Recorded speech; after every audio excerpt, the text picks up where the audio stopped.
8h moins le quart. À l'occasion de ses vœux, François Hollande a proposé un pacte de responsabilité aux patrons. Ce matin, l'un d'entre eux répond, Stanislas de Bensman, est votre invité Thomas pour l'interview vérité d'Europe 1. Bonjour Stanislas de Bensman. Bonjour. Vous êtes le président de Croissance Plus qui regroupe près de 400 entreprises. Et c'est aussi à vous que le président Hollande s'est adressé en proposant son pacte de responsabilité le 31 décembre. Alors le principe, ça va être celui du donnant-donnant, a dit le chef de l'État. L'État baissera vos charges, mais en échange, vous devrez embaucher. Est-ce que vous allez jouer le jeu de se cotiser moins pour embaucher plus ? Écoutez, en tous les cas, c'est la volonté, je crois, de la très grande majorité des entreprises de ce pays. Nous avons besoin d'un cadre compétitif qu'on attend depuis très longtemps. Aujourd'hui, nous portons trop de charges sociales, nous portons trop d'impôts, nous portons trop de rigidité. Si la France veut une économie qui marche et qui embauche, elle doit libérer le carcan qui pèse sur les entreprises. C'est ce que veut faire le chef de l'État visiblement. Alors vous, c'est combien d'embauches possibles si on vous baisse les charges ? Soyons concrets.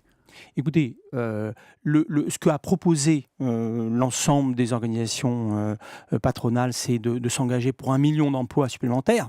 À quelle échéance ? Maintenant, on a parlé de 3 à 5 ans. Mais vous savez, on ne sait absolument pas ce que va proposer le président. Donc aujourd'hui, s'engager sur quoi que ce soit sans avoir les détails il a le cadre du quand plan. même. Il veut baisser les charges. En gros, il veut vous donner raison, il veut vous écouter sur cette revendication qui est une revendication ancienne des entreprises. Alors, les entreprises ne demandent pas de cadeau, elles demandent simplement un cadre qui soit compétitif par rapport au cadre hollandais, belge, autrichien, tous ces pays qui ont un chômage bas. Alors, ce qu'on explique depuis des années, c'est faisons un cadre compétitif comme ces pays l'ont fait et vous aurez le résultat que ces pays, auxquels ces pays sont arrivés. Mais est-ce que la baisse des charges de Stanislas de Bensman n'a pas un effet qui revient à embaucher des bas salaires ? Parce que souvent, ce sont sur les salaires les plus bas qu'on baisse les charges des entreprises. Est-ce qu'il faudra aller au-delà dans ce pacte de responsabilité ou est-ce qu'il faudra que ça touche que les bas salaires ? Sinon, on sait qu'on embauche en bas de l'échelle et pas cher. Ce que vous expliquez, c'est que les baisses de charges ont eu lieu jusqu'à maintenant sur les bas salaires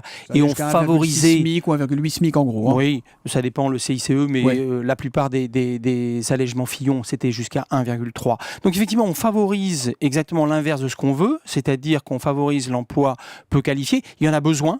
C'est sur ces emplois-là que le coût du travail est le plus pénalisant, mais on doit le faire sur tous les salaires, parce que c'est ce cadre-là qui va donner aux entreprises la capacité de réinvestir. Or, c'est dans l'investissement qu'on retrouvera une capacité de développement, et c'est le développement des entreprises qui permettent l'embauche. Donc vous dites à François Hollande ce matin, les baisses des charges c'est bien, mais pas seulement sur les bas salaires, aussi sur les plus élevés, sur les cadres, pour pouvoir prendre des personnes plus âgées, des personnes plus qualifiées, des personnes plus chères. Alors ce qu'on dit, c'est que globalement, il faut baisser massivement la dépense publique qui aujourd'hui est un immense gaspillage qu'on doit réformer absolument, en échange de quoi le gouvernement pourra baisser globalement le coût du travail et rendre les Français compétitifs. Parce qu'aujourd'hui, ce poids, il rend les Français, qui sont pourtant de très bons salariés, improductifs, incapables d'aller gagner des parts de marché internationales. Il y a quand même 2 remarques qu'on peut faire. La baisse des dépenses publiques, on va y revenir dans un instant. Mais déjà, la simple baisse des charges, c'est quelque chose qui a déjà été essayé à plusieurs reprises.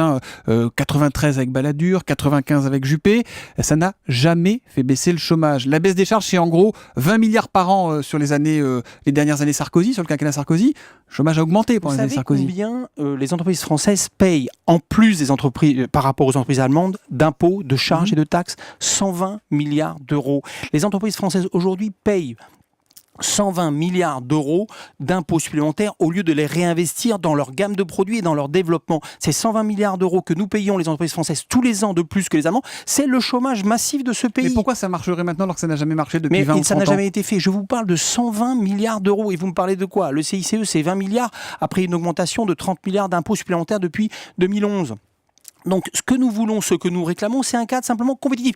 Qu'on travaille dans les mêmes conditions que nos concurrents principaux. Mais pardon, Stanislas de Bensman, si on fait 120 milliards d'économies de charges pour les entreprises, ça veut dire moins de protection sociale, ça veut dire un système de retraite qui est plus financé, ça veut dire comment est-ce que ça veut dire que, et ce que vous dites ce matin, il faut que François Hollande aille au bout de sa logique et dise oui, il y aura des prestations sociales qui en France seront moindres. La France est un immense gaspillage d'argent public. On peut très bien avoir des hôpitaux qui fonctionnent, un système social qui marche comme l'Allemagne, l'Autriche, la Hollande. Si vous avez l'impression que ces pays-là n'ont pas un système social qui est au moins aussi performant que le nôtre, allez-y, vous verrez que ces gens-là vivent tout à fait normalement dans un cadre social qui est totalement comparable au nôtre, mais ils ont travaillé sur le gaspillage. Le système social allemand n'est pas complètement le même que le système social français quand même. C'est pas le même, mais il est plutôt mieux. Les Allemands ont un PIB par tête, une création de richesse par tête qui est supérieure à la nôtre. Donc on critique l'Allemagne en disant ah oui, elle est minier de jobs, etc. On critique il y a quand l'Allemagne. même quelques jobs qui sont des jobs qu'on appelle à 1 euro de l'heure. C'est un peu abusif, en général c'est 3-4 euros de l'heure. Voilà. Ça a quand même c'est pas cherché combien très le loin. RSA en France? On préfère le RSA en France que les jobs à 4 euros. On préfère, on préfère l'assistanat au travail. C'est des choix qu'on fait qui sont des mauvais choix pour la société. C'est le cancer de la société, ce chômage de masse que nous sommes incapables de résoudre. Donc donnons sa chance à l'économie française, donnons sa chance aux entreprises françaises.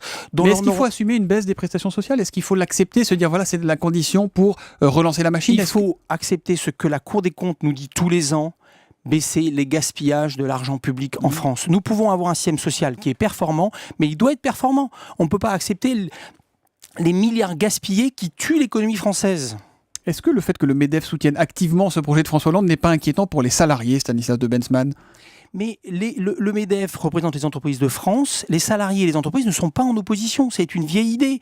Nous sommes ensemble. C'est ensemble que nous allons réussir. Les entreprises, c'est un écosystème avec des clients, avec des salariés. Tout le monde doit réussir dans ce système-là. Dernière question. Le 7 septembre 2012, vous déclariez au Figaro « Les décisions prises par ce gouvernement sont à l'opposé de ce que 90% des observateurs jugent qu'il serait bon de faire pour sortir la France de l'ornière ». C'était donc après 6 mois de mandat de François Hollande.